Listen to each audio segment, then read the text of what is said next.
So please join me in welcoming Tom French. Thank you. Just so we can keep that 250th anniversary theme, on the back cover of the book, there's a stereo view taken at Thousand Island Park, what is called the Centennial Tent. And so it says Centennial on the front of the tent. And if you look at it closely in the back of the tent, it says 1876. And then also, if you come down to Thousand Island Park, where I help with the museum, there's a picture, we have pictures of a place in Alexandria Bay that was called Centennial Hall. It was an ice cream parlor, essentially, but we have pictures of that as well. So they were celebrating the birth of our nation for the centennial, back when many of these pictures were taken. As Carlene mentioned, I developed a love of history. Basically, I inherited that love, I think, from my grandmother or grandfather, who gave it to my mother, and then I also got it from her. And she helped start the Thousand Island Park Museum, which I now volunteer at and help run. But in the early 1990s, she borrowed or got somebody nearby in Thousand Island Park had a few of these stereo views taken at Thousand Island Park. And I'd grown up with a Viewmaster, which is the same technology, but I'd never seen anything locally that you could then look into with a viewer and see in 3D. And so, I mean, they pop right out at you. And they also, when I first started looking at these, there were about 20 at the time.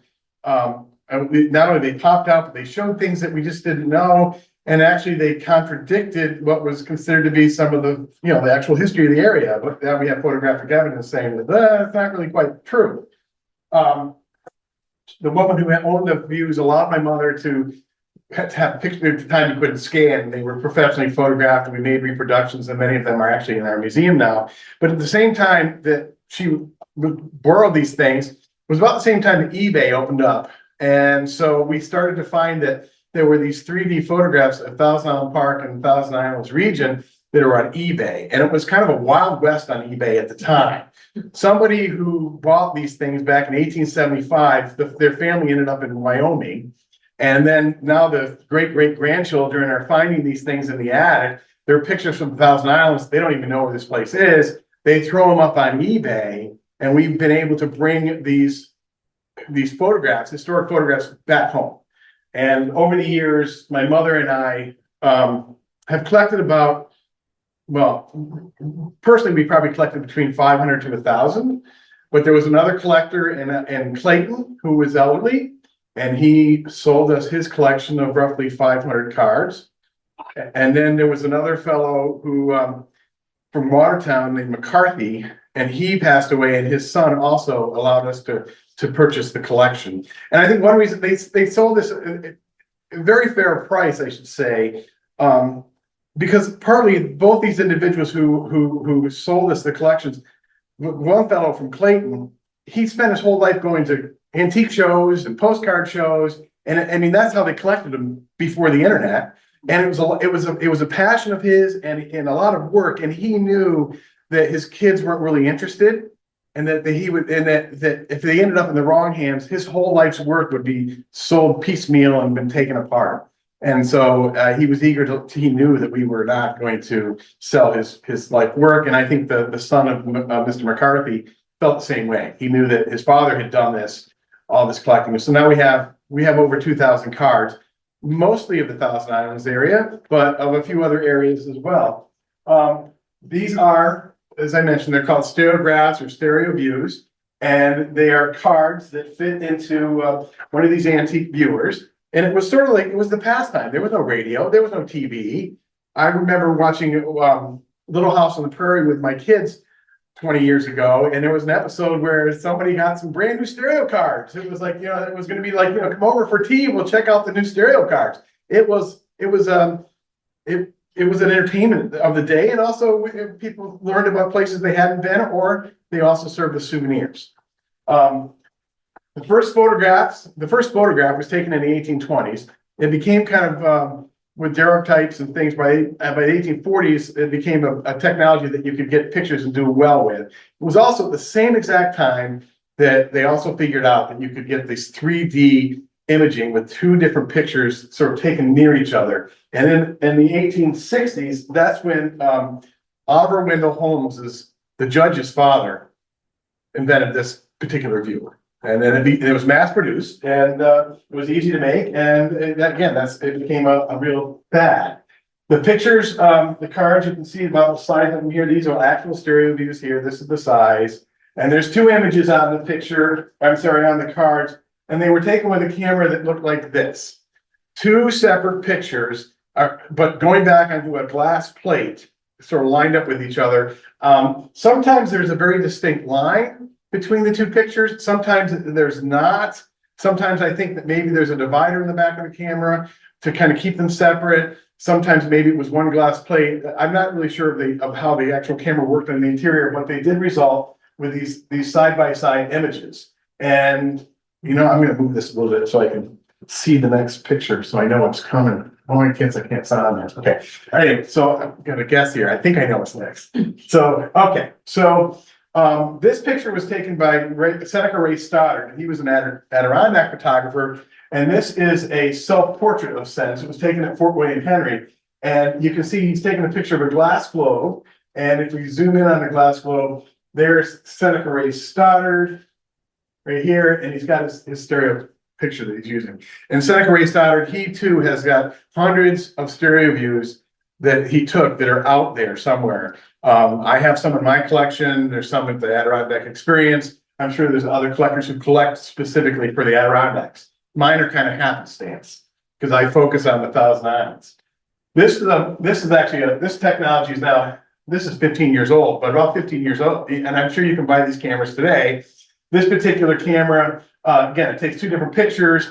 I have a special lens that I can put on my Nikon. I should actually put it in the box. So I allow me to take these stereo images of my kids. All right. And so, but in order to see the 3D, you do need to have a viewer. The book actually comes with one of these viewers here that's collapsible. And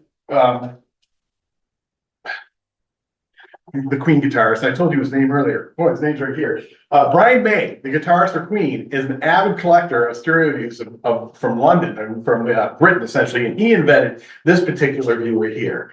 And if you buy one of his books, it comes with one of those viewers. Unfortunately, they cost like, $30. So I didn't want to do that with my book. But I just happen to have one of Brian May is also a physicist, but he has a PhD in physics. And this is one of his books here of 3D images that were taken of the moon. Inside here, whenever you see a double picture, those are 3D photographs taken on the moon during the Apollo 11 trips to the moon. Okay, so taking a photograph in 1870 or any time, 20 years after, 20 years before was a complicated process. Now, these photographers are using a thing called wet plate glass. And what they would do is they would go into a dark room and they would put this emulsion on a piece of glass in a dark room and they stick it in the camera. And many of these photographers had studios where you could go and get your picture taken, and they had the black room right there. They would take the picture and then they go back in the black room and they gloss the emulsion off, and there's another process, but they ended up with a glass plate negative. When they were out in the field, though, taking these outdoor pictures, they had to take a portable darkroom with them. So this is Seneca Ray Stoddard with his portable darkroom. So he'd stick his head in there, he'd put the emulsion on, he'd put the glass plate into the camera, and now he has 15 minutes to essentially take a picture. And then he would go out with his camera and remove the lens cap, count to 5 or 10, which I'll talk about in a moment, and then put the cap back on, and then he'd rush back into the darkroom, this portable darkroom, wash that emulsion off, and he has a glass plate negative.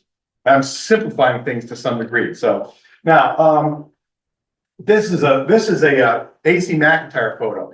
I'm going to talk about AC McIntyre a lot in a bit. He was from Quebec. He moved to Ogdensburg. He's actually from Scotland, I should say. That's where he started. But he ended up in Quebec, and he started a studio in Brockville in 1855, which was open until about 1890. But at some point, he moved to Ogdensburg and had a shop there. And then he had a real operation down the Ox Bay plate area. But this particular picture, taken at Hillcrest, which is a bay upriver from Ogdensburg, you can see that, I'm sorry, I pushed the button a little too soon. I was looking for this one. All right, so there's this little black thing here. I think that's AC McIntyre's portable darkroom. This is his boat. A boat he bought on Lake Ontario And he went down there, and the details are in my book. He went down there in like early June to pick up his boat. And on the way back down to Alex Bay from Lake Ontario, he had to put in near Sackets Harbor because there was so much ice he couldn't get through. And they were actually collecting the ice. It was like those big chunks that sometimes come off the lake. And they were actually collecting it and putting that ice back and filling the ice houses with it. But anyway, that's his boat. You can see there, this is actually a sort of a time-lapse photograph. That goes back to that, how long do you hold the cap off for? And then if we just zoom in here, well, there we go. Again, I think that's his portable darkroom. He came up the hill with his equipment, did it, and then went a little further up to take the picture. This picture here is this. I found this on eBay.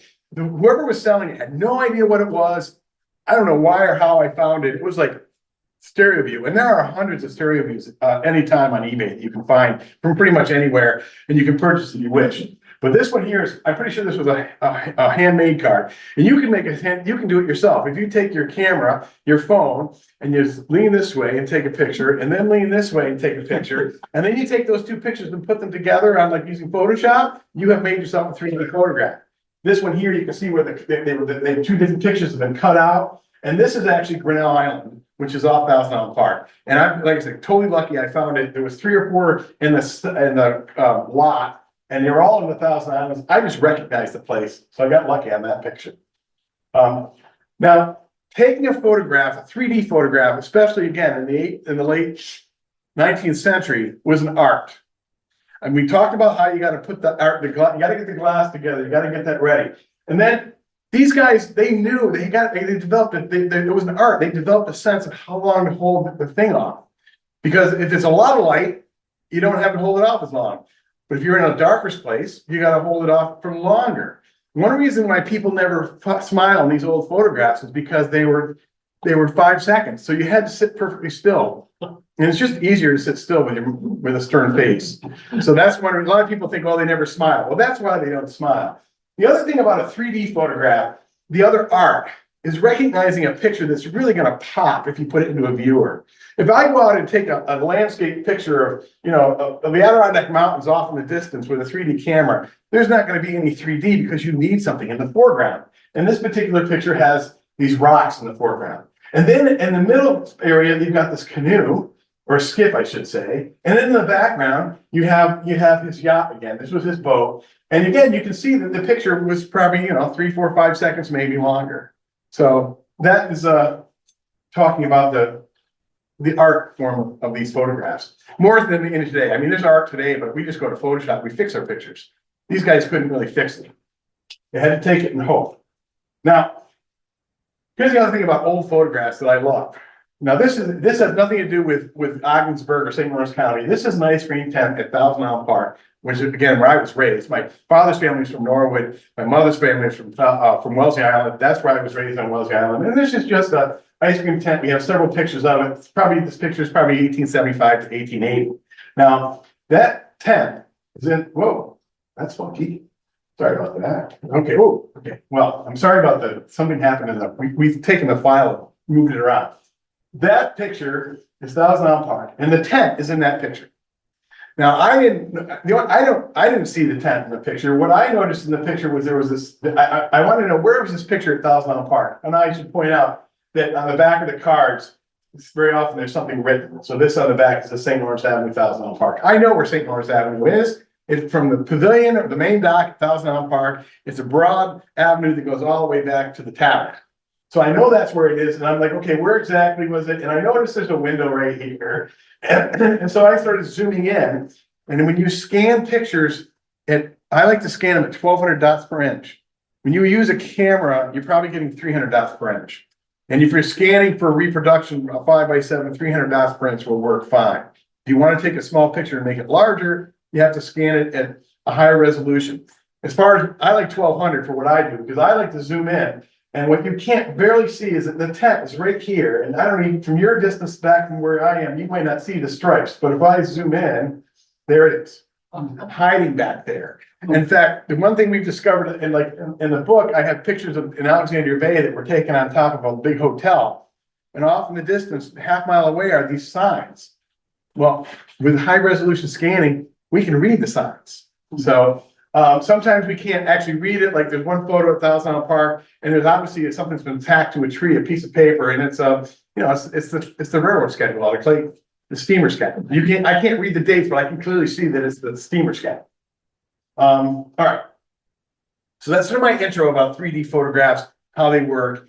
And I would be willing to bet that probably every town in this country that was around in the late 19th century, somewhere there's a 3D photograph. I'm sure I don't know, is there any Wanakina? Have you ever seen, or Cranberry Lake? Are they a little bit, or is that a little bit after the 18? Wanakina didn't come around until the 1900s. So that's not gonna happen unless sometimes, I mean, we do have 3D photographs that were taken in the 1900s. There were educational series for schools. There's a whole, Brady was famous for the Civil War.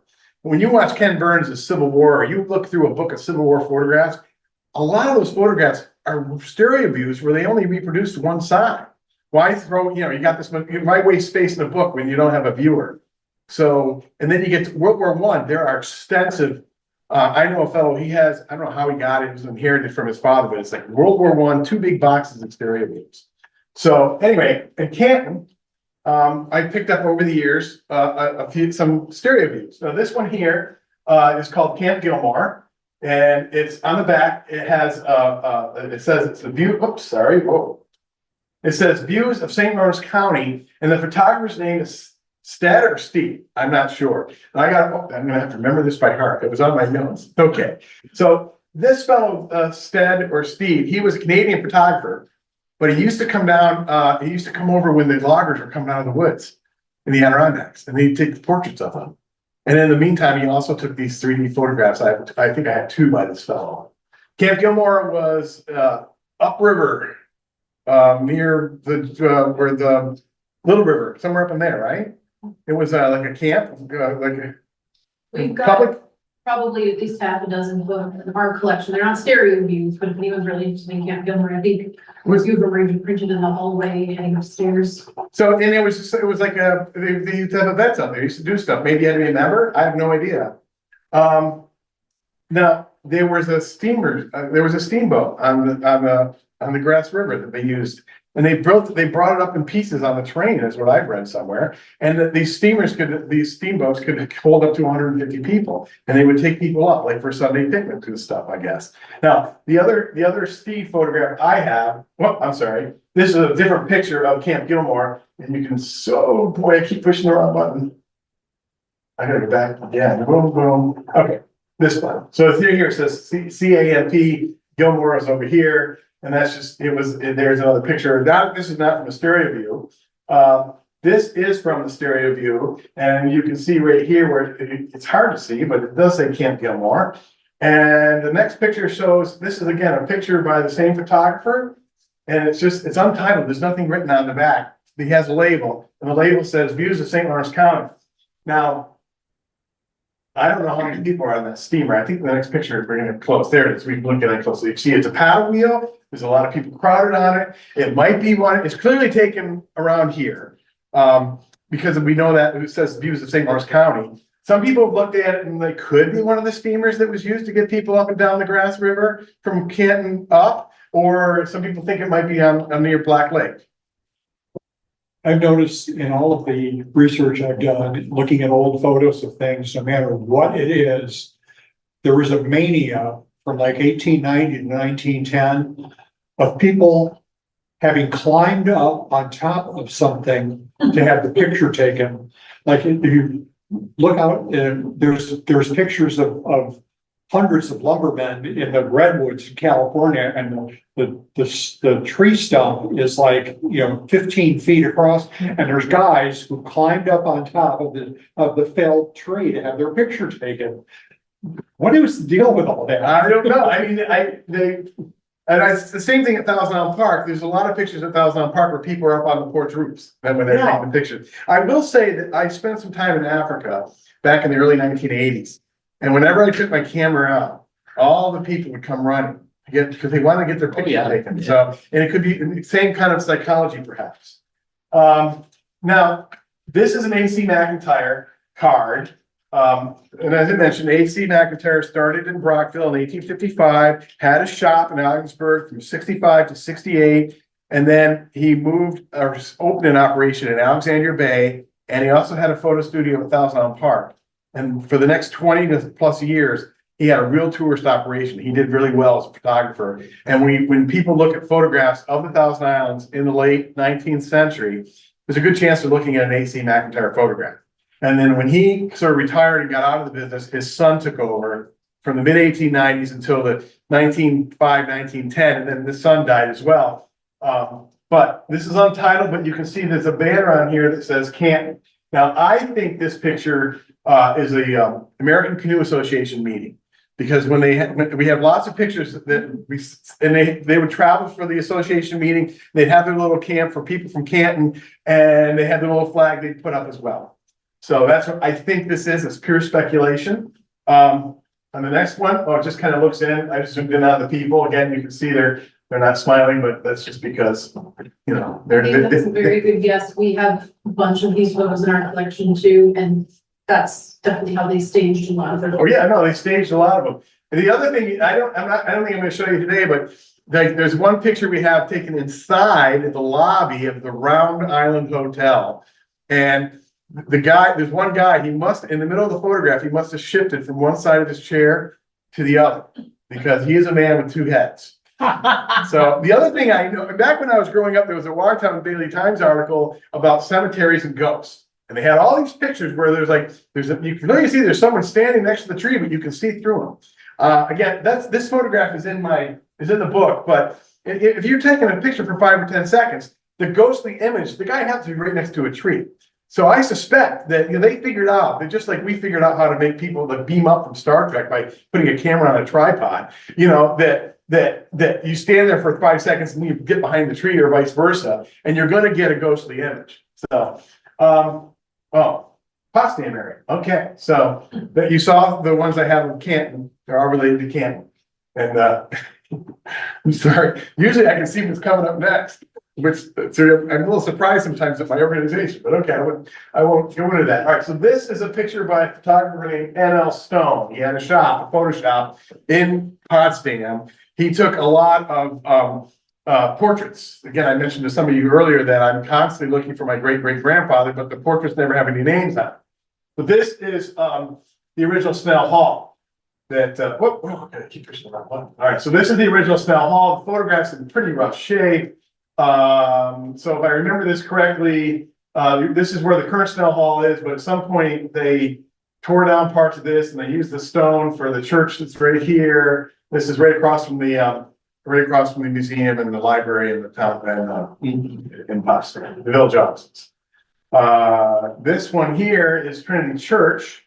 Again, same photographer. If you do a tour of Trinity Church, there's an interesting history, and they go through all the different how it was, there was a structure, and then they added on and added on. This is like before any of the additions. That's what it originally looked like. And then, and this is just the back of the card. This is called imprint. On the back of the cards when they tell who the photographer is. And so N.L. Stone in Potsdam, that's a lot of his cards have that imprint on the back. All right, so this is in Potsdam. It's an N.L. Stone imprint on the back. That's how I'm pretty sure it's Potsdam. I have no idea where it is. I sometimes think that it might be on Elm Street going up. There's a beautiful, good grief. Sorry, I should just use my wooden pointer. There's a beautiful carriage house back here with a cupola on it, which I've always found interesting, but I've looked for that. The cupola, maybe the carriage house is there, but the cupola's not. So, this is untitled. Again, N.L. Snow, so we know this is Potsdam, and you can't tell much from it.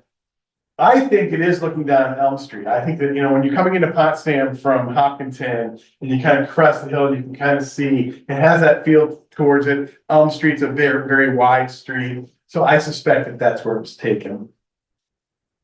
And this is not a stereo view, but I do have it. And if I see something from Potsdam online, I'll try to grab it, especially if it's a reasonable price. I have no idea where it is. It's not labeled, but it's a Potsdam imprint. And then same thing, just you can see there's an interesting picture here. Sometimes, even though we don't know who the people are, there's little interesting details. So this is the well. And I think you're gonna see something very similar in the Ogdensburg photo. You can't see it here, but on the Ogdensburg photo, you can clearly see there's a crank thing, you know, you can crank the water, if that was a pump. That was after 1910, because there's nobody on the roof. Okay, well, N.L. Stone was a little earlier than that, but okay, we can, yeah. Oh, I wish this picture were better shape, I really do. This is Bayside Cemetery. And you know, it's a shame the picture's not in better shape. So there is somebody in it right here. And I think, unless it's just smudging, I guess maybe that's just smudging. I take that back. Anyway, it's an N.L. Stone photo, and sometimes, you know, maybe I'll get lucky and this one will come back up again and it'll be in better shape. But the Stone photographs, I don't see a lot of pictures of people. He did a lot of business with the portrait studio. Oh, these are just more old photographs of Potsdam. So the Cox's Quarry, it's my understanding this is now flooded. This is upriver from Potsdam where they did the sandstone quarrying. Oh, and now we get to Messina. So there's a lot of photographers, a lot of different names. Like the Stone didn't do Messina. You don't see that. So this is an imprint. This is the name. Oh, bummer. Sorry. The Baldwin is a photographer here, and it says here he's from Ogdensburg. There was also another Baldwin was also a photographer who did a lot of the Ausable chasms and Adirondack shots. Maybe the same guy, maybe a different guy. This is the Hatfield House, which was in Messina Springs. So after you cross the bridge there now and you head up towards where the railroad tracks are. Is that Seneca Ray Stoddard you're thinking of at Ausable? Senator Ray Stoddard did a bunch of. He did a lot. He did a lot. Yeah. And then there was a guy named Baldwin who did a lot. And there was actually a third person that did a lot. And I think the Stoddard photographs, he had like I'm going to call it a license. It's like he sold them at the top of the chasms. But then I think he moved on and Baldwin came in, or vice versa. I think Stoddard's probably the best known. I think so, for sure. Stoddard's the best known. Let me see here, going on this, well, that's unfortunate, it just, for whatever reason today, it's gotten fuzzy, so I'll move on from that. All right, so this is another photograph from Messina. This one here, on the back is written Messina Springs, but there's no imprint. I have no idea who took this picture. But you can see where if you go there today, this is the Messina side, the springs are down here, and there's this bridge. If you go to that bridge today, of course, it's a modern bridge.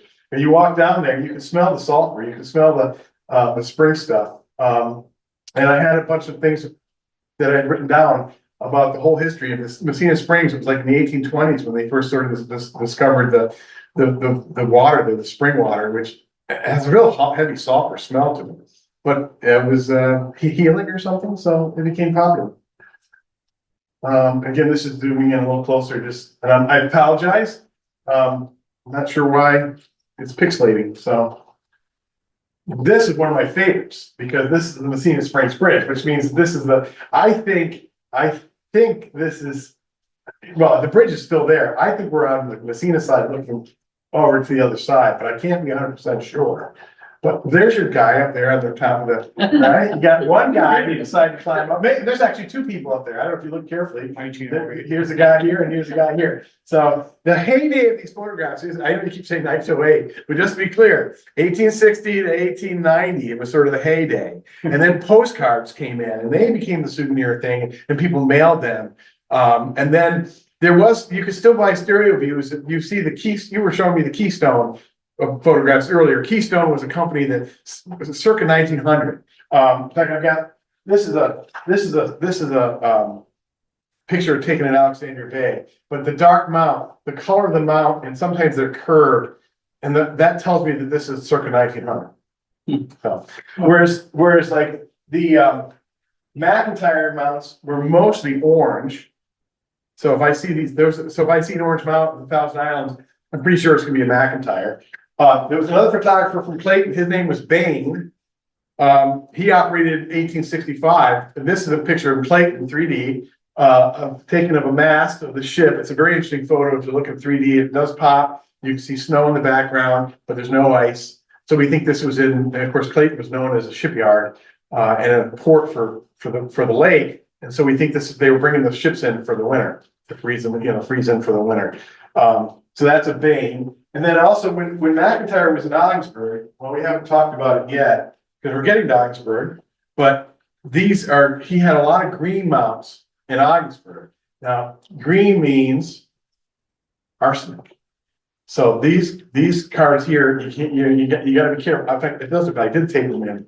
So, now I don't know, some of these McIntyre photographs from Ogdensburg, I'm sorry, I'm all over the place here with you, but this is green, it's arsenic. Now this one's not green, but there's also like, is it somehow faded? I don't know. This one actually doesn't look as faded as others. But if you see green, any photograph on cardboard, late 19th century, if it's green, it's probably got arsenic in it. So, just an FYI, to be careful when you're out there collecting. Here's another close-up of the bridge. And again, you're not gonna be able to tell here, but if you scan this at 1200 dots per inch and you zoom in, sometimes you can even read what it says on the signs up here. So, and in fact, on my computer, you might be able to, because we're losing some of the resolution because of the projection. All right, Madrid, I don't have a lot of Madrid, but again, I'm in any town that was around. So in Madrid, I have this 3D photograph that's labeled on the back, Madrid 1878. And that church is still there. And I think this is where this building is still there too. There's like a restaurant bar there, right? If you're going to Madrid from Potsdam, you come up across the bridge and you come up to the T. The T would be like right down in here. And these buildings are off to your right once you get to the T. And I just zoomed in. See, that one didn't pixelate. That's interesting. Anyway, just to kind of closer up. I mean, it still looks like an old inn, a restaurant, a saloon, or whatever you want to call it. I suspect that's what its history is, especially with all the rooms. All right, now we're going to get to the Ogdensburg area. Okay, so this first one, yeah, Orange Mount. So I know it's on the back. It tells me it's a McIntyre as well. But again, I think this is the American Canoe Association meeting, that there was a group of people from Ogdensburg who went down to the meeting down in the Thousand Islands. The meetings were held. They were held on Grindstone Island, what is now called Picnic Point, right? No, Picnic and Canoe Point. Sorry, Canoe Point, which is in Wellesley Island. It's a state park, only accessible by boat. The other place was there's a state park between the bridge and Fisher's Landing. And I have a binder up here with some cabinet cards in it. I brought this binder because it has a bunch of the Ogdensburg pictures, but there's also one of the cabinet cards shows the beach there at that state park with all the canoes on it. And then I like this picture. This is just zooming in. First off, it tells me that it looks like 1881. I can't be 100% sure, but there's a jug, a wicker of some kind. And then I love the look of these three guys. So, and even he's got something in his mouth. Is it a long pipe? Is that what that's going on there? All right. And somehow they got that dog to stand still. Because sometimes the dogs want two heads.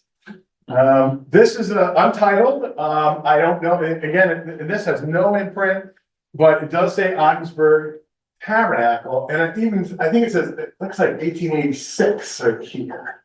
If I had a computer, I can zoom in and maybe see it more.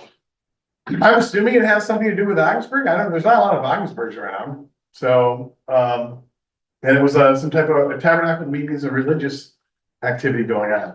So there were 4 different religious campgrounds in the Thousand Islands. Like 4, right? There was Thousand Island Park, Westminster Park, Round Island.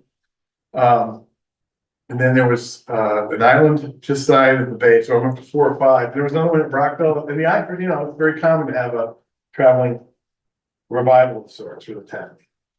Now, this has no label or attribution, though I'm pretty sure this is the McIntyre. It's got the yellow mount, and I've got other photographs similar to this one that like show this one on the back. It says bird's eye view of Ogdensburg. Someone's written it. But so this is a 3D photograph again, because it's nothing in the foreground. It's not great 3D, but it is an interesting picture. So I think this picture is taken sort of on the main side of Ogdensburg, looking over towards where the hospital is. So the hospital today is over in here. This is the St. Lawrence River right here. All right, this is some type of dam or holding pond. I don't think this is the main dam over the Oswegatchie. All right. Anybody, any questions about this picture? Yeah, How'd they get the ovation? that's what I was hoping you'd ask. So, now, sometimes they go to the top of a building, but I suspect these, huh? A drone, yeah. Yeah, well, the drone of the 1865. Well, I'm sorry, that's the back of that's not the back of the last card, but that's the back of these cards. This is what a lot of them look like. He had the AC McIntyre, and, you know, it's his label. McIntyre was notorious for not writing down information on the back of the car, even though he had places for it. Like you can see, this is over here. This is number one. Sometimes there's a number, sometimes there's not. Sometimes you can find a list of all the views with numbers next to them for different photographers. Sometimes he wrote down the place where it was, sometimes he didn't. But anyway, this is how he may have taken these pictures. So the balloon ascension from Thousand Island House, this is in 1873. Ulysses Grant came to the Thousand Islands to visit with George Pullman of the Pullman Car Company. George's brother was a trustee at St. Lawrence University, maybe had been a graduate too, a student. They actually started Summerland. His brother started the religious campground on Summerland Island, George's brother. So somehow they got the connection. Anyway, George Pullman has Grant come up. It's big news, and all of a sudden everybody else wants to come. So during the winter, between 1872 and 1873, they built this large hotel right where River Hospital is today. And if you come down to our museum, or I sometimes do presentations at Clayton on that area, I've got pictures of all these places and of the drives and stuff. But on the day of the grand opening, which was July 24th, the guy came into town there named H.D. Squire out of Utica. Now, when I was researching the book, H.D. Squire he was a traveling act. He went to all the grand openings. He went to all the county fairs. He went, he did this all the time. So on this day, and this is a hydrogen balloon. And remember, the hotels were lit with gas light hotels. They had a gas plant where they would take coal and heat it up. No, didn't burn it. They'd heat it up really hot, kind of force the gases out of the coal, these flammable gases like hydrogen and a couple others. And then they would pipe it through the house, through the buildings, and you could light your gas, you'd have a light. Well, right here, there's a tube. So I suspect that he tapped into the gas, and it took him all day long. And around 3 o'clock in the afternoon, they finally got the thing, and they say it was yellow. And the balloon, it was a yellow balloon, and it got the basket, and he and his female assistant got in the balloon and ended up over in Redwood. Now, there were no chase cars. Maybe they had a chase wagon, but somehow, anyway, they got over the Redwood, but that was a big event for the day. Now, when I was doing the research, there was another story where he took off from Watertown for some event, and he ended up outside of Ogdensburg. And I don't know what the field situation is. I'm not sure what his controls were. Anyway, this is how, and I just saw a picture. Maybe it was in your magazine you shared with me, or it could have been somewhere. They had a balloon here in St. Lawrence County around the same 1872 or 73. And it looked like a long stringy thing, and there were a little basket at the bottom. So they were doing this hydrogen balloon stuff. This might be how AC McIntyre got the photographs that you're going to see of the bird's eye view of Ogdensburg. So this is another picture. And now the first picture you saw, you could have said, well, maybe it was in the tower of the old post office in Ogdensburg. Maybe, but I don't think, not this one. This one, there's definitely a tree here. We seem to be looking up the river towards this bridge. I don't think it's the same bridge, but same location. Hospital's over here somewhere. This dam, again, probably been rehabilitated at times. This building here is, it's like a power authority, or not power authority. It's like water and power building in Ogdensburg, still there today. So, and then he also took this one here, which do you already see this one? That looks very similar to the other one, where the river, St. Lawrence River, hospital's over here. Bird's eye view of Ogdensburg. This is like, let me think here, Ford Street. I think Ford Street would be like right in here, right? There's the St. Lawrence River. And I think you're gonna see this house, you're gonna see pictures of it in a second, at the corner of Catherine and Green. I'm sorry, is that right? I just know there are streets to that name in Ogdensburg. All right, well, I mean, and I apologize, I usually have it up there, but that's all right, you get the idea. This one here is State Street, this is untitled. But we know, we figured out it was straight State Street looking south, partly because right here, these steps are still there today. What I call it Preston and Carlisle building, it might not be the same anymore. And it looking, so they say this picture says it's looking south. So that would be like, you know, down out of Ogdensburg towards St. Lawrence County. This picture here, well, this just shows you those steps, still there today, or at least they were the last time I looked. This one here is untitled and unattributed. I think it's Ogdensburg because it was in a bunch of other photos. This came from the McCarthy collection, and it was in with a bunch of other photographs in the same area, in the same binder. And so it's got that yellow mount that McIntyre was known for. So I think this is Ogdensburg. This is a handwritten note on the back indicating that it's Ogdensburg, and I wish, I'm sorry, because in my notes, this is a church right here, and we know what church it is. So, and then there, zooming in again, just that area where the fence is, and there's a church there. And that's right. This is a different photograph. There's a handwritten note on the back saying it's Ogdensburg. Again, these are all from the this one, and this is there's your arsenic green mount that we also know that McIntyre used in Ogdensburg, and it's untitled, but again, it says in the back it's got the McIntyre imprint for Ogdensburg. And then you can see that this right here is a gas lamp. So they had piped gas to light the streets in Ogdensburg in 1865, circa. And we look over close. So somebody must have gone around and lit them and then turned them off at the end of the day somehow. Unless there was a master control back in maybe there was a master control to turn the gas off back in the shop. I don't know. Views of the city of Ogdensburg. Again, it's just you can see unlabeled. There's a number, but no one's written the number down. Now this one, oh, this is fun. This is number 33 on the back. It's a McIntyre. State Street looking north. So this is there's the St. Lawrence River down there. You know, the Remington Museum is down here around the corner. And on the back, oh, I'm sorry, this is not a McIntyre. This is James Dow, different photographer. The fun thing about this, I hope that comes out. We're gonna zoom in. Oh no, did I do a zoom in? All right. Maybe it's on a different photograph. This is the James Dow. So this is the back. Oh, again, you can see here's the purple you saw. This is on the back. This photographer was much more organized in terms of keeping track. We know that was number 33. And then on the back of the card, we just go down to number 33 and it says State Street looking north. There. And that's how we know what the photograph is. So, oh, and this is the zoom in. It's just why I'm out of order here. So this is a piano shop right here. That says pianos. So there was a piano shop right there. Probably, I don't know, this is the movie theaters over in there somewhere now, or it used to be a movie theater, right? And then it goes even closer. And again, now we can even see this. I don't know how well you can see it, but I can now see it says piano and organs. So there's another one of those gas lights right here. And there's a lot of this John Judson. And John Judson, Judson Street, there was 2 or 3 brothers. They had a law firm.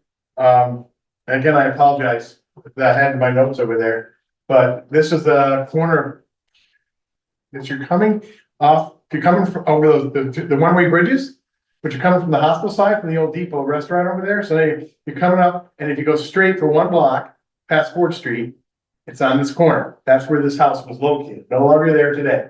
John Judson. And this is the imprint.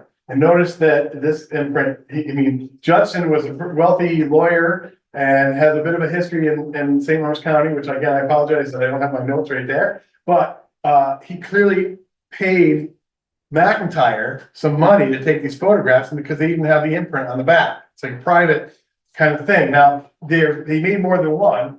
And again, you can see where you didn't write anything down here. This number here, this was like someone who owned the card was organizing them somehow. That's why those numbers usually mean.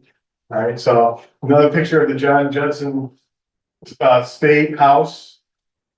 And again, another John G. Judson, you can see a bit of the 3D going on. You can also see where it looks like there's a light right here, probably gas lamp that he had in his house. He had a greenhouse, you can see there on his house. And I just zoom in and kind of quick look. I've been trying to figure out what is this thing? Is it a sprinkler system in there? I'm speculating, but it doesn't look like a light. There's something hanging. So again, this is kind of the fun thing about when you zoom in on these photographs. How am I doing for time? Since it's a greenhouse, it very well meant be to vent the heat out. Oh, it could have been something to up through the windows, maybe. Oh, that could be it. That's good. I like that. This is the residence of John Judson. And then in this photograph, you also have, no, it's the same picture, different. I have two copies of it. But I think I zoom in on this thing right here because that's the pump. And also, this is actually, I'm going to take a little break here just to point out the two photographs were taken from those two lenses about the width of your eyes apart. Your eyes give you the 3D, two different, you're seeing two different things and your mind is melding those two images together. So you don't even know. But the pictures are slightly different. And this one is a good point. You can see the handle here, but you can't quite see it here. And that subtle little difference is what makes these 3D. But there it is. There's a close up of the pump with the crank on. Unlabeled and unattributed, but again, it was in this yellow mount. It's in with the other cards that were in the McCarthy collection. Views of this number 2. There may be residence of John Rossell. This was, I think, a block away. I looked this up, so this was about a block away up Green Street. That if I'm getting that correct. And I like so I have planted a couple new trees out. And last summer I had to have a rope from the tree all the way to my house above everybody's head, above the sidewalk, because the wind was blowing. It was a relatively new plant. These people had a better idea. And then I don't know, is this a stepping block, or it's kind of hard to tell what that is. Maybe there's a little step here, so maybe this is where they got in and out of their cottages or houses, carriages. This is Medill and James property. Again, this is by a different photographer. This is this church that I might have, there's a picture of this church currently. I shouldn't know if I should tell you this, but it's on eBay. I've actually got a bid on it, so please don't. It's a better picture of this church. The fun thing about this church, it looks like there's a clock tower up there. And I don't think this church is there anymore. I don't do Ogdensburg, no. So this one here, it just says, this is a McIntyre. It's got the orange mount. Now, he might have taken the photograph when he was in Ogdensburg, but once he had the glass plate, he could reproduce it anytime he wanted.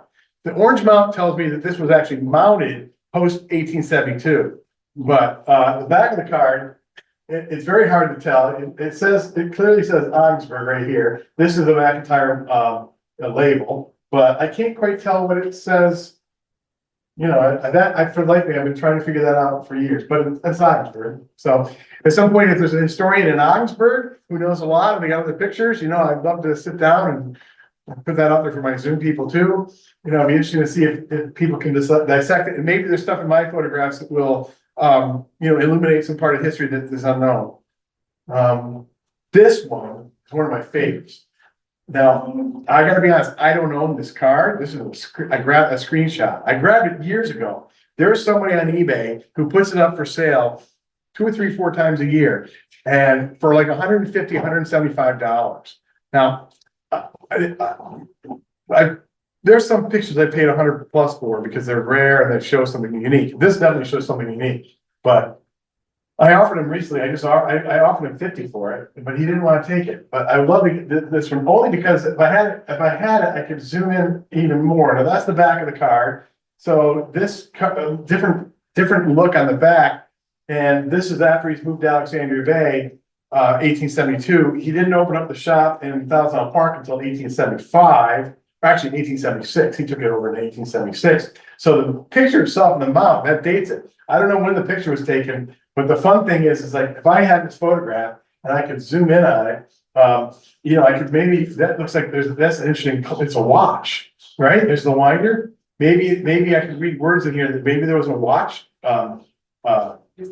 shot there. And this one here, that says T's, and I have no idea what this says, but it could be, I've seen pictures of in Watertown, similar banners, it could be a presidential election.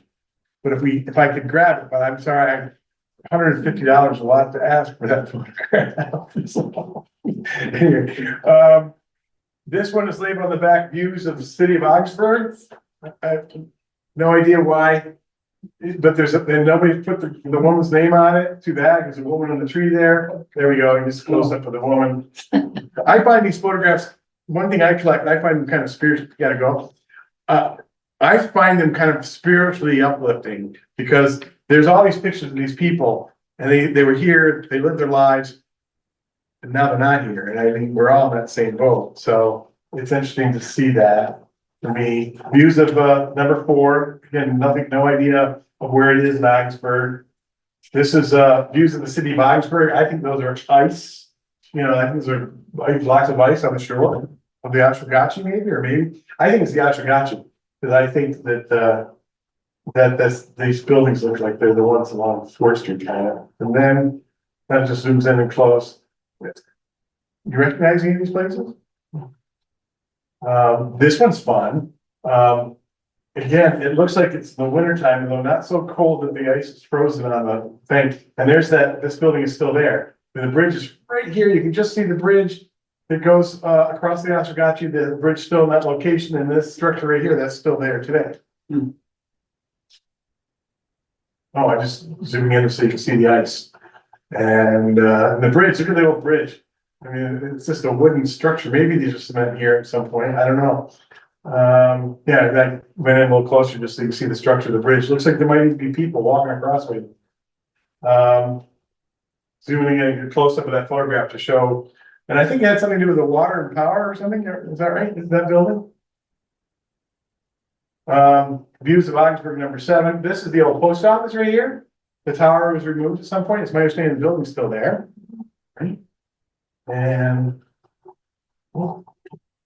just to zoom it in so you can see. I think I have a better one of that coming up.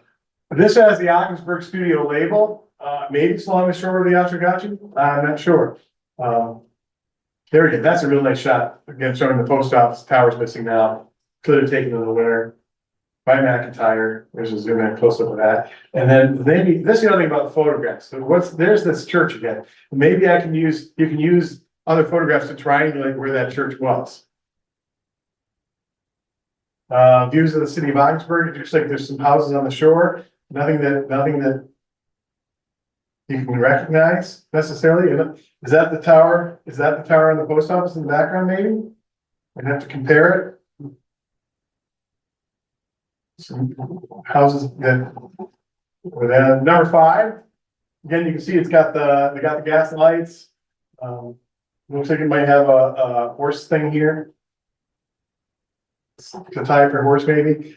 Sometimes you see, and I should point it out, this is this looks like stone sidewalk. We had that red sandstone stuff in Potsdam. I don't know what this is, but there's also, you'll see on some of the photographs where they had wooden sidewalks.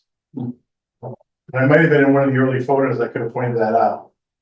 Well, that's just zooming in on across the street.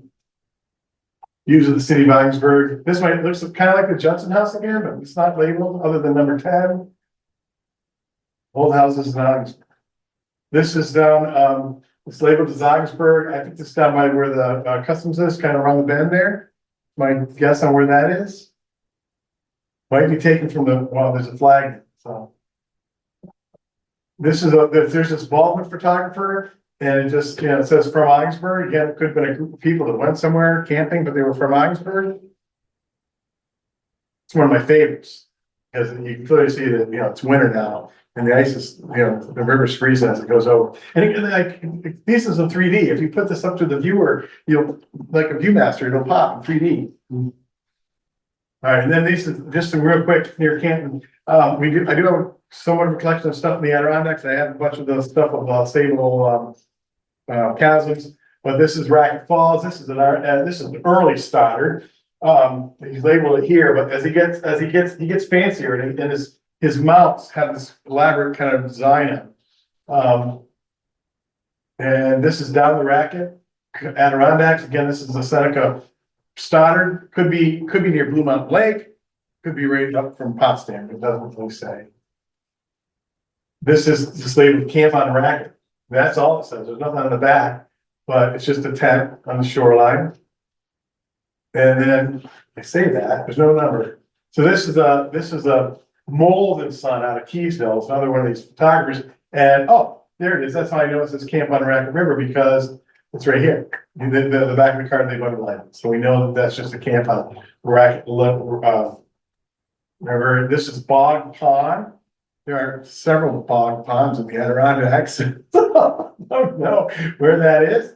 And then this one here is Bog Pond. Maybe this is the back of that card because it says right here Bog Pond. So maybe this is a photographer in Malone, famed farmer. Actually, this one says number 26. So this is, and it's marked big clear pond. Maybe this is the next photo. This one's labeled on the back. It's on the beach, Meacham Lake.